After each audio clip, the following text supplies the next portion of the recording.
We're on Facebook. Okay. Good evening, everyone. Welcome once again to Amateur Astronomers Incorporated, known as AAI, for our weekly Fridays at Home presentations.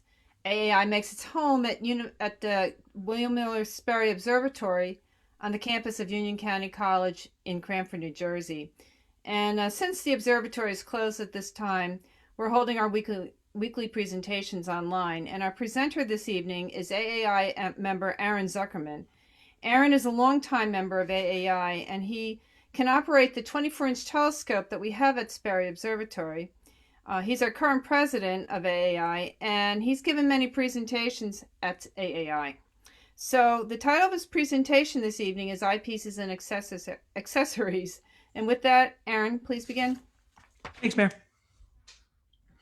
So what you're getting tonight is actually a trimmed down version of what I usually give in our qualified observers course.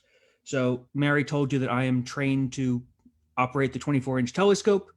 That's the class that trains you in how to do it. And it's also essentially an Astronomy 101 level class with an emphasis on interacting with the public and observational astronomy. So we're going to discuss tonight arguably the most important parts of your telescope that aren't the telescope, the eyepieces and the accessories that you attach to it. So as you see on the screen is somebody, not mine, collection of eyepieces.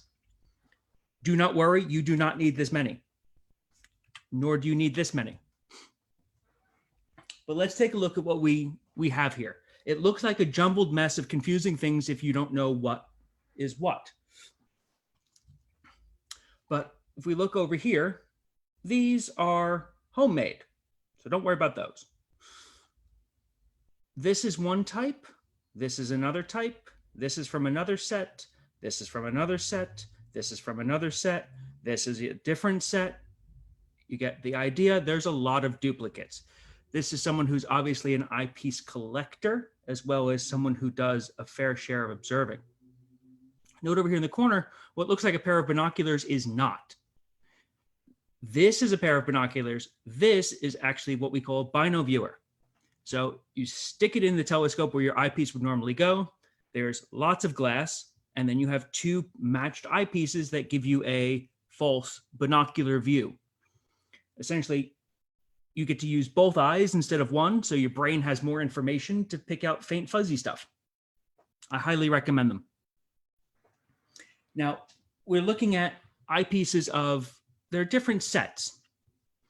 And each one of these sets has its own optical design that has its own particular benefits and drawbacks. And we're going to go into some of those a little bit later and how you have to balance them. Here is a list of the optical designs. There will be a test afterwards. No, just kidding. Of course, there's no test. But you can see that this is actually quite old. This is from January 1996. You can see down here, it says January 1996. So there are a lot of eyepiece designs that have been added since. Here's a few of some of the more modern ones, as well as some of the older ones. Some that you can still get, Ramsden's, Plossels, very popular. Brandon still make telescope eyepieces. Erfels you can still find. The Televue Naglers, this is type 1 and type 2. Those are still available for purchase. The Explorer Scientific, that's actually a company. This is the 100-degree field of view version. And what you can see is, and this is just a chart that tells you what kind of glass it is. We don't have to worry about any of that sort of craziness. But what you can see is that the optics in an eyepiece, especially the more modern ones, are really complicated. You know, what you could get done with 2 pieces of glass now takes 6, 8, 10. And with that complexity comes cost, but a whole boatload of added advantages, which of course we'll get to later. The one thing that you're going to see marked on the side of your eyepiece is its focal length. Now, the focal length of your eyepiece in pairing with the focal length of your telescope will give you your apparent magnification. Here's a guide from, I believe, Televue's website. I forget where I stole this from. think it was TeleView. And these give approximate magnifications and use types for common amateur telescopes. So the really, really short focal length eyepieces give you very, very, very magnified fields of view. Many, many telescopes cannot support eyepieces of this size, nor with this much magnification. Usually somewhere around the 7mm range is usually the max where most people, their set tops out. And wider and wider and wider and wider and wider and wider and wider until here, this 40mm, which is the widest, quote unquote, that they make, is for viewing large nebulae. Now, you may ask, how many do I need? The answer is 4. I didn't come up with that number. Al Nagler came up with that number. That's the number he tells people, and he makes money selling them. So if he tells you you only need 4, you can believe that you only need 4. Basic construction. So what you're going to see moving forward is a very basic construction. These diagrams that we will see them a little bit farther, but the field lens is the part that you shove into the telescope. The eye lens is the part that you look through. And this field stop is a hard piece of metal or plastic in a ring, and that gives you the black edge that defines the circular field of view of your eyepiece. A little bit more complicated view of how things work. Some interesting things that we need to notice from this diagram. So this is your telescope portion here, and then this is the eye portion here. Note there's this thing here called eye relief. So this is the back of the eyepiece, and right here, where it says eye point, that's where your eye needs to be. This distance is fixed. It's baked into the design. If you wear glasses, you need this eye relief to be longer. Not every eyepiece will have that capability. Some are particularly manufactured with people who wear glasses in mind. A simplified view is this. It's this distance between where your eye needs to sit and the last piece of glass in the eyepiece. Now, there's a rubber eye cup that usually fills this space as well. So if you wear glasses, that rubber eye cup is going to sit on your glasses, not your eye, and that's going to push everything farther back. Some people like to observe with their glasses. Some people like to observe without their glasses. I personally observe without mine. The slight astigmatism I have in my observing eye is not something that's detrimental enough for me to notice or care. But people with more of an astigmatism will definitely notice. However, there are screw-on filters to the end of the eyepiece that you can actually purchase that will correct your astigmatism. You purchase it to your prescription, screw it onto the end of your eyepiece, and it corrects your astigmatism. Because the astigmatism is the one thing that focusing won't fix. Next thing we're going to, so here we have, right, the long eye relief, ordinary eye relief. Again, eyepieces will market themselves as quote unquote long eye relief. Don't believe it. Actually look at the measurement and say, okay, is this 10 millimeters? Is this 20 millimeters? Is this 25 millimeters? How much of a space do I need with my glasses and the way I like to view? Another thing we need to consider is not all uses of a telescope and eyepiece combination are created equal. The interaction between the eyepiece and the telescope's mechanics, their optical designs and their optical properties, will produce what we call an exit pupil. That is the size of the beam of light that is exiting your eyepiece. You need to have this matched reasonably well to the kind of observing you're doing at the time. If you notice, this is very, very thin, right? This is a narrow exit pupil. This is going to be a view that's going to be hard to find. You're going to look in the eyepiece and you're going to mostly see black, and you're going to have to move your head until you find exactly that spot where you can actually see the image properly. This is most common under high magnification. Conversely, you can have one that's too wide and you actually lose field of view and you lose light. Here's a better diagram.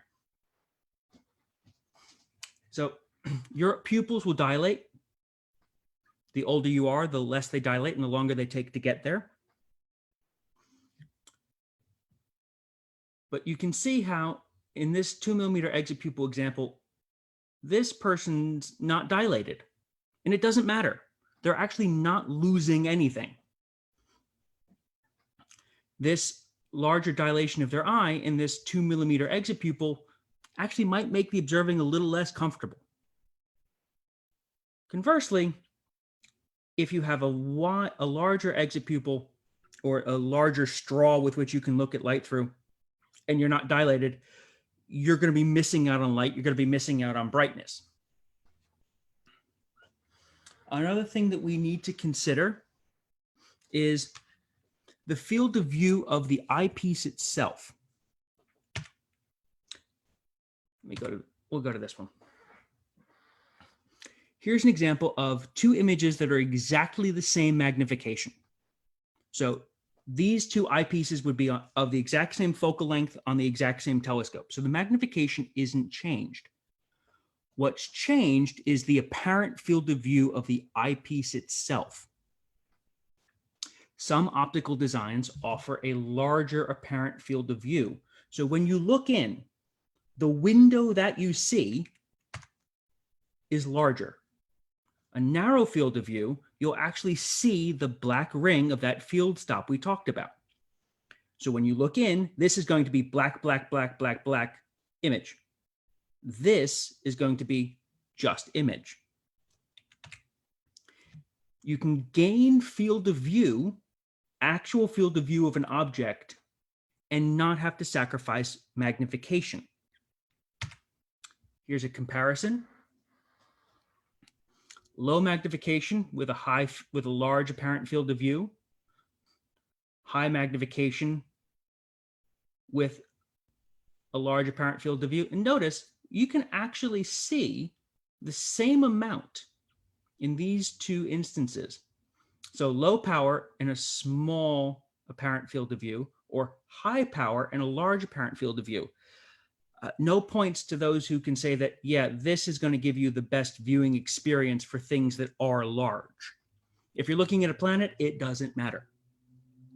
It couldn't matter less. But something here, like a star cluster, if you're willing to punch in and want this sort of closer in view where you're really trying to split something, or you're just trying to get into the image that you're seeing, this high magnification and large apparent field of view is, to my opinion, the best way to observe wide field objects. Things we need to consider. Eyepieces will vignette towards the corner. So that edge, right? So here's the image, here's the field stop.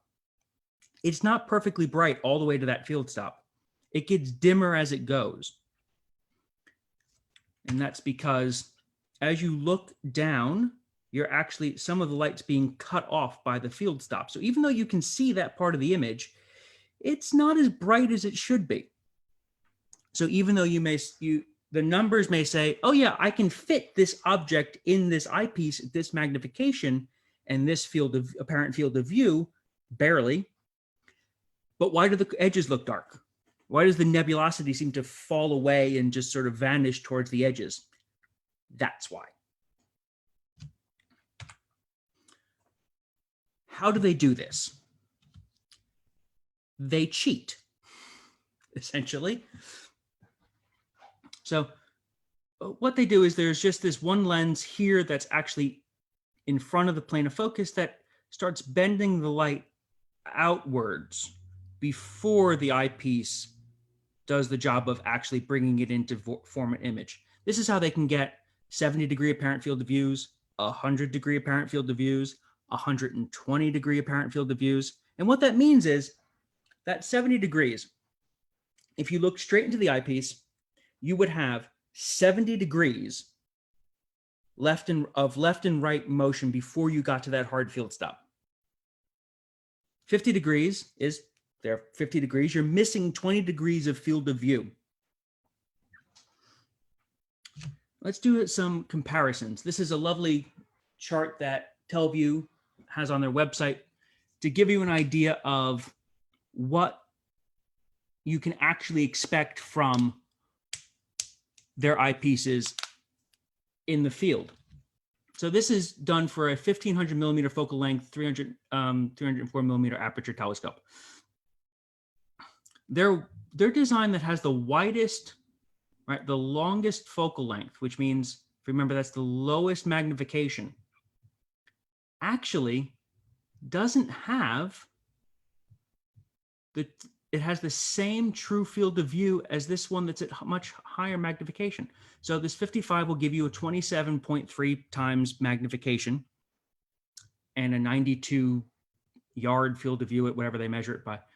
But this Panoptic, which is 41 millimeters, gives you 36.6 magnification times magnification with the same field of view.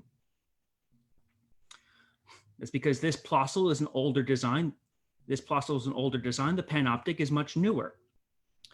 Their newest design are these orange Ethoses. And look here.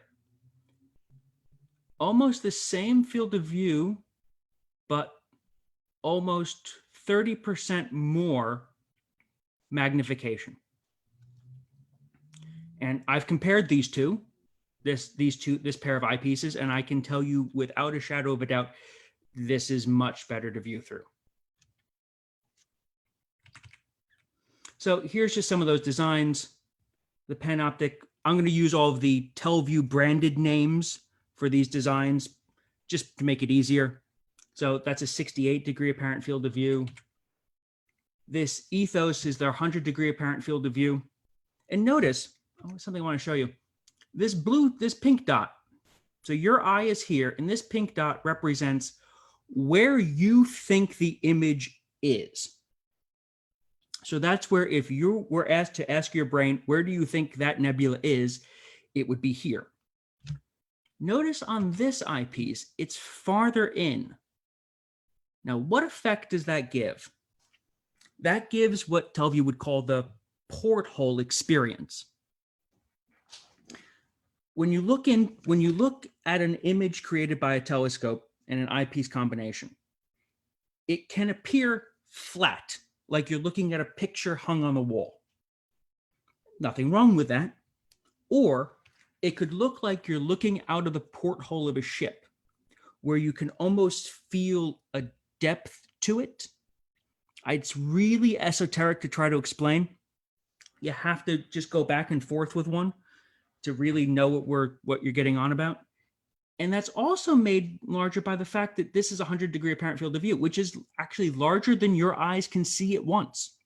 So you can move your head around and you'll actually see different parts of the image as you move your head around. You can actually explore. And it has this porthole effect, like on a ship where you're looking out a domed piece of glass.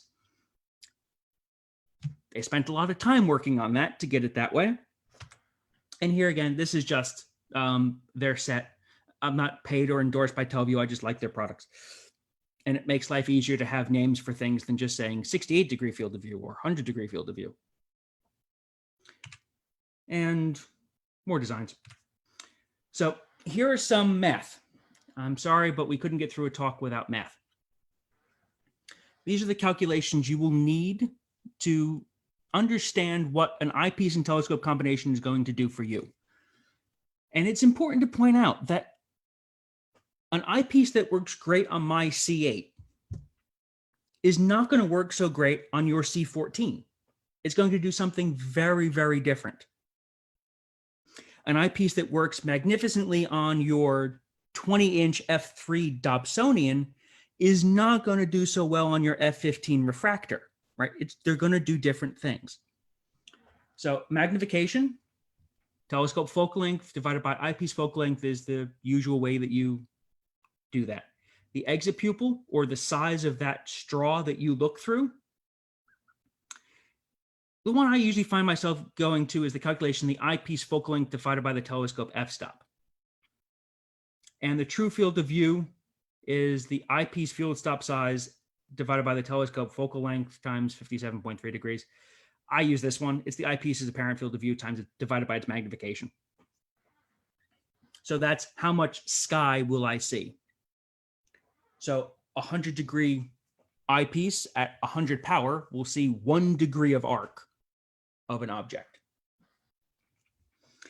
There are trade-offs to all of these things. There are plenty of aberrations that we need to worry about, besides cost, of course. The more complicated an eyepiece is, the bigger the brand name, the more expensive these things become. You can't correct everything.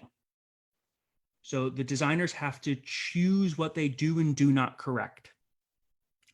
Some eyepiece designs, like orthoscopics, which you'll find usually in the 10 to 6 millimeter range, are fantastic planetary eyepieces. They have very, very, very small apparent fields of view. They have short eye relief, but that doesn't matter when you're looking at a planet. It's a dot. It's a slightly magnified dot, but you're not trying to look at an entire nebula. What's great about an ortho is they're sharp. They are tack sharp. You will get the most detail out of an ortho. If you tried to put a 10 millimeter ethos in instead of your 10 millimeter orthoscopic, you will suddenly realize that your ethos, which is probably 10 times the price, looks worse, because that's not what it was designed for. Really old designs will give you chromatic aberration. That's where you'll start, where the glass just, you get purple fringes or you get green fringes around bright objects. It's just no fun. Spherical aberration, coma, astigmatism, field curvature, these are optical flaws that any optical system will potentially exhibit. The one aberration that most eyepieces will have is distortion, either pincushion or barrel distortion. And they will have it in abundance, even the most expensive ones. And the answer to that is, it's because the one you're going to notice least. We're not looking at grid lines. We're not looking at buildings. We're not looking at, mountains or well-known, terrestrial objects. We're looking at diffuse nebulas and stars that are just pinpoints. And if they're a little pinched, you're never going to know. You will see some companies that will advertise that they have distortion-free, quote unquote, eyepieces, and they'll show a test of their eyepiece looking at a grid, and they'll show the very expensive eyepiece, and they'll go, look, ours doesn't have this distortion that the other one does. So it's like, well, yeah, no, duh. The expensive one has it there on purpose because they corrected everything else. You didn't, and this is why you're trying to market this.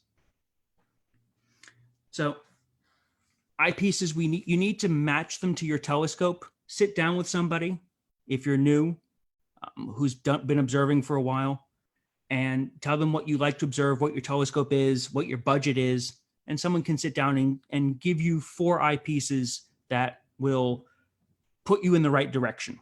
You do not have to spend a lot of money to get a good view. Does it help? Yes. Is it by any means necessary? No. Another thing that you will use to improve the views, especially in Jersey, are filters. What do these filters do? They filter. Those of you who used to do film photography will know that there were colored filters, especially for black and white film. In astronomy, we do exactly the same thing. We put colored filters in front of, in between the eyepiece and the telescope to block out, filter through different colors of light, different wavelengths of light, depending on what we're looking for. Now, what do I mean by these filters? So here's a standard set, UBVRI. We don't need to worry about what the UBVR and I stand for. But you'll notice hydrogen alpha and O3, so oxygen 3, those are spectral emission lines of those particular elements. So what you're seeing here is the hydrogen, because only the light from hydrogen is coming through. What you're seeing here is oxygen. Only the light from the oxygen's getting through. See, there's more oxygen up here than there is helium. These UBVRIs are ultraviolet, blue, green, red, infrared. They're for doing photometry. They're very calibrated to very specific standards. Which you can see in the infrared, we're picking up more stars than in the ultraviolet because dim stars don't emit a lot of ultraviolet, but they're hot. So when you're imaging, so this is a BVR image, so blue, green, red. Those are the filters that they picked, and that's the color palette that they chose to use. Now, not only can we look at the light of hydrogen alpha, but we can determine how narrowly do we want to look at it. How specific to that exact wavelength do we want to be? So here is the same image, same settings, just with different filters. And what's going to change is how much left and right of that very particular wavelength does this filter let in? So hydrogen alpha is in the red end of the spectrum. So if you have a wide red filter, it's going to let in a lot of red light. It's going to let in all that hydrogen alpha, but it's going to let in a whole lot of light pollution.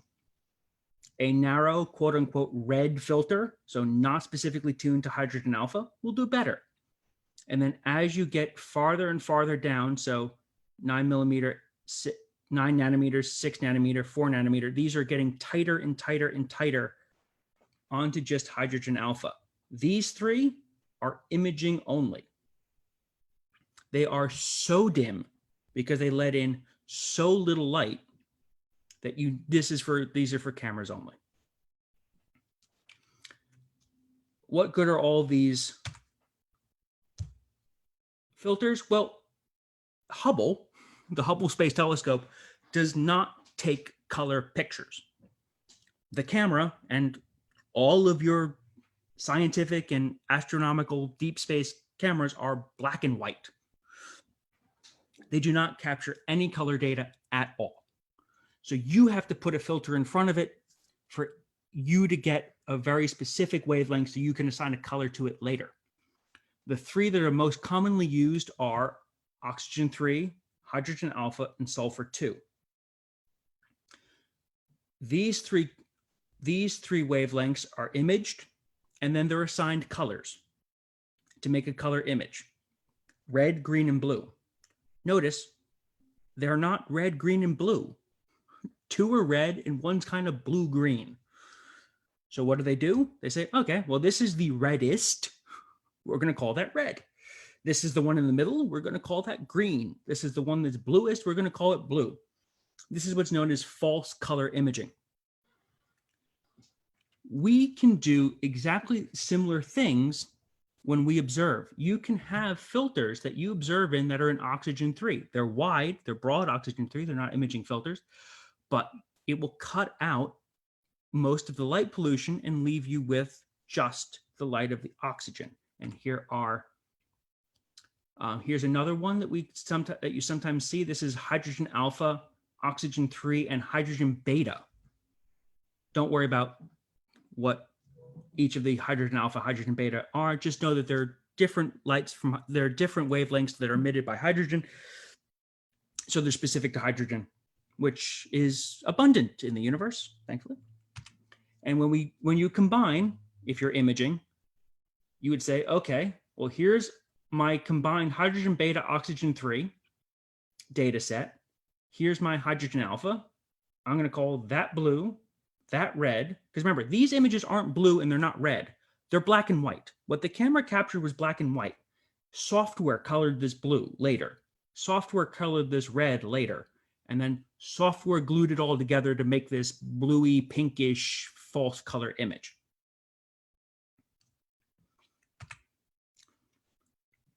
For observing, some people like to use a filter wheel for imaging. Some people have them. I've seen them for people who actually have them observing, where they switch filters all the time. But here we see red, green, and blue, and then hydrogen alpha or whatever when you're imaging. For observing, this is a light pollution rejection filter. So this filter was designed for observing and cutting out the emissions from sodium vapor lights, mercury vapor lights, and general sky glow. Notice it cuts out all of this oranginess, which is what the color of those street lights were. It lets through hydrogen alpha, it lets through oxygen 3, it lets through hydrogen beta. So the nebulae that you're looking at will still have all of their light come through. It just blocks out, it filters the light pollution. These don't work anymore because LEDs emit full spectrum. And as more and more streetlights go to LED, these get less and less effective. So you have to move over to an ultra block filter. So these block out basically everything except hydrogen beta and oxygen 3 here. This is a specific one, and they show you different light sources that this particular filter filters out. You can even go one step farther and get just a oxygen 3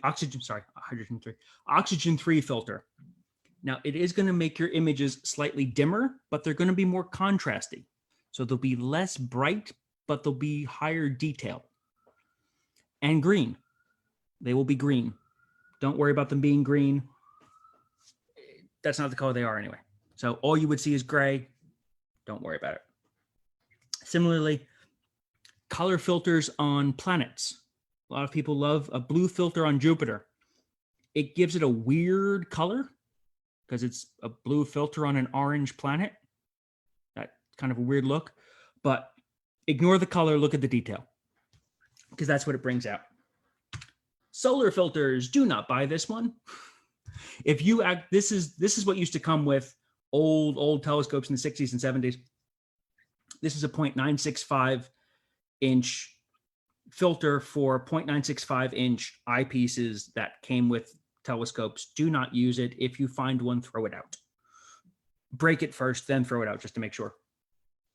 What you want for solar observing are aperture filters. So here is a telescope. The telescope's not actually closed.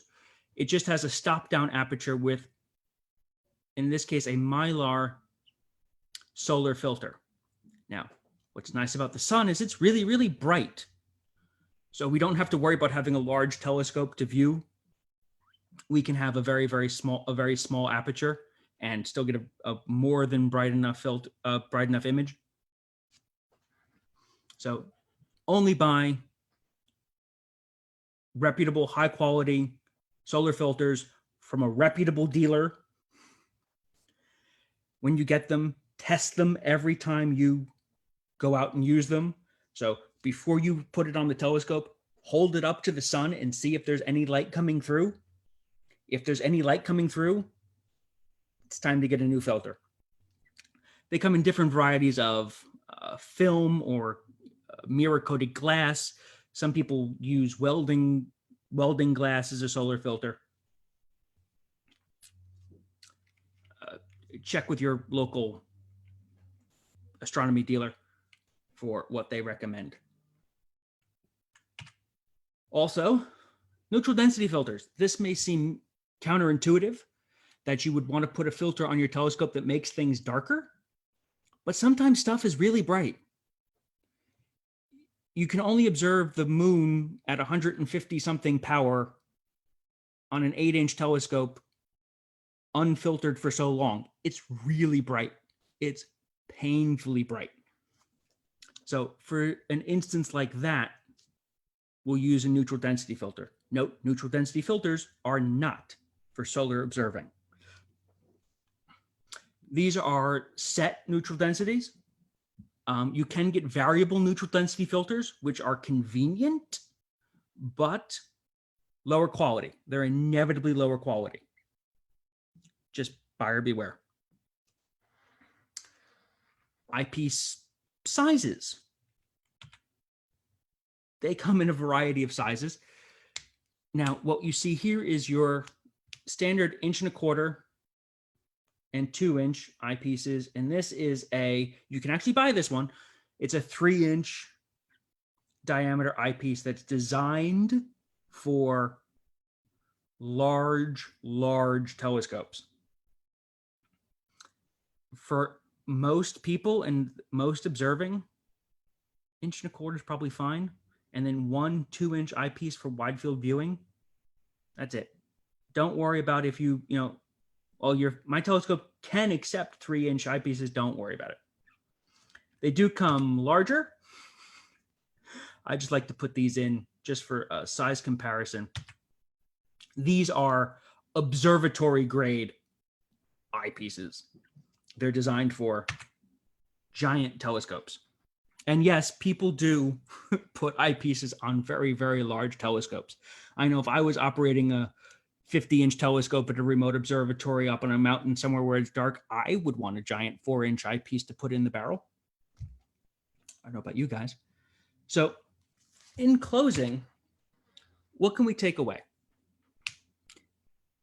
There is no hard and fast rule of this is the best thing to purchase. It is entirely dependent on you, your preferences, the telescope you already own, and your budget. Do not let people try to convince you into, oh, no, you have to buy the TelView. Don't buy the Explorer Scientific. You have to buy the TelView. It's better. Is it? Yes. Is it worth it? Generally, no.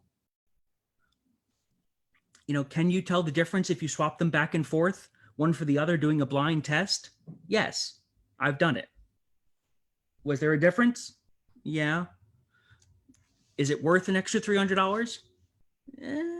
I spent it, but I plan on keeping them for 25 years, so it seemed reasonable for me at the time. Plus, I got a good deal on one used. Filters, play with them. A technique that I like using is, rather than putting the filter on the eyepiece and sticking it in the barrel to see what it does, just hold it in front. Does the same thing, and then look through it that way. Go, okay, blue, yep, nope. Green, yep, nope. Red, oh, okay, red. We'll do red today. Play around, experiment, have a good time. Go observing with a group of people, because you will, if you go to a star party whenever we get out of this pandemic, if you go to a star party like Stellafane or Cherry Springs or the West Texas Star Party, go around looking through other people's telescopes, using their equipment, asking them questions. They will be more than happy to tell you their opinions. Take it all with a grain of salt, make your own choices. So with that, I will leave you, and if anyone has any questions. All right, Aaron. Well, we do have 3 questions. First question is from Bobby Marinoff. I see, let's see, Q&A. Is there anyone in AAI into solar observing? Yes. Jim Nordhausen does a bunch of it from his driveway, because he has a small refractor on just a portable tripod that's permanently set up. He just takes it out and goes observing with it. There are others who will, solar observe on their own time. Adjustable polarizers equal better than ND filters. Yeah. A variable neutral density filter works by rotating 2 polarizing filters. In order for you to get good quality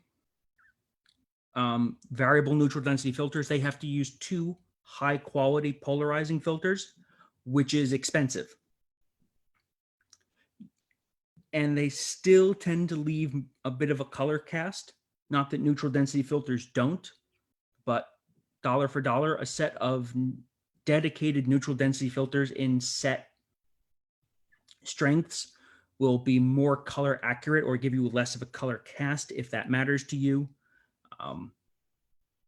But there is no denying the benefit of a variable neutral density filter. Which eyepieces do I own? So for my C8, I have a 31 Nagler, which is an 82-degree field of view eyepiece that is technically too large for my telescope to illuminate properly. The edges do go a little dark, but I like it nonetheless. I have a 13 millimeter Ethos, which is the combination that is best for that telescope. It is the full moon at 158 power when you work it out. So you can fit the entire full moon in one view, in one eyepiece field of view at 158 power, hence neutral density filter. Below that, I have a whole bunch of old small stuff. Erfels, a couple Plossels, a selection of orthoscopics, 10 millimeter, 6 millimeter, 7 millimeter. Besides the main two expensive ones, I have a whole bunch of just fun stuff that it was like $20. It's like, yeah, sure, why not? They're not great, but I like them. How best to clean an eyepiece? Carefully. Very, very carefully. So the coatings on eyepieces on modern eyepieces are pretty tough. They're reasonably tough. Microfiber cloth was probably fine, but don't quote me. Optical cloth and isopropyl alcohol is how I do it. And being very gentle. Use an air blower, hand-powered air blower first to blow any of the dust off. A soft bristled optical brush to brush anything that didn't come off with the air first, and then a gentle wipe with isopropyl alcohol, 70% or higher, on optical cleaning cloth is the best way to go.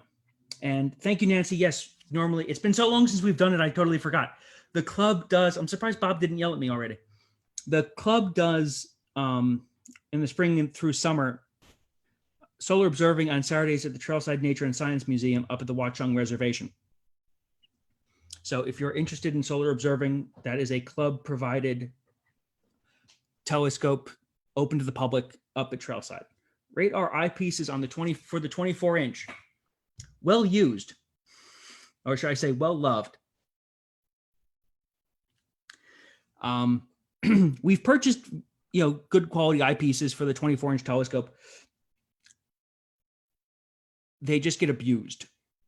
The public come in, and with every best intention, you can't keep a 4-year-old from poking it. You can't keep somebody from sneezing on them. You can't keep mascara off of it. So they are well loved. A couple of them are certainly in need of replacing as soon as when we get back in the building. But they're good. They're good. Considering this sky conditions at Sperry Observatory, the 5% difference between a $200 eyepiece and a $600 eyepiece wouldn't be noticed anyway. Bob Ruggiero, my first question was supposed to be a joke.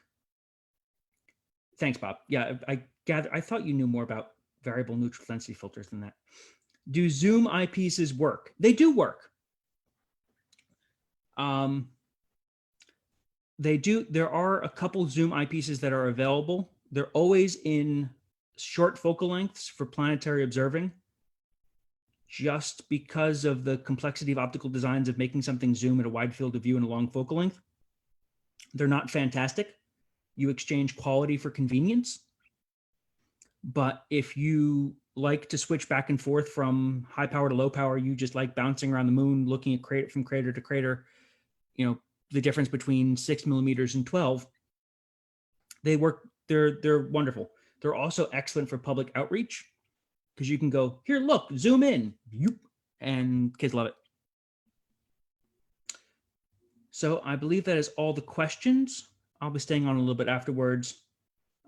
Anyway, so thank you all very much. All right, thank you, Aaron. I'm gonna end the live stream.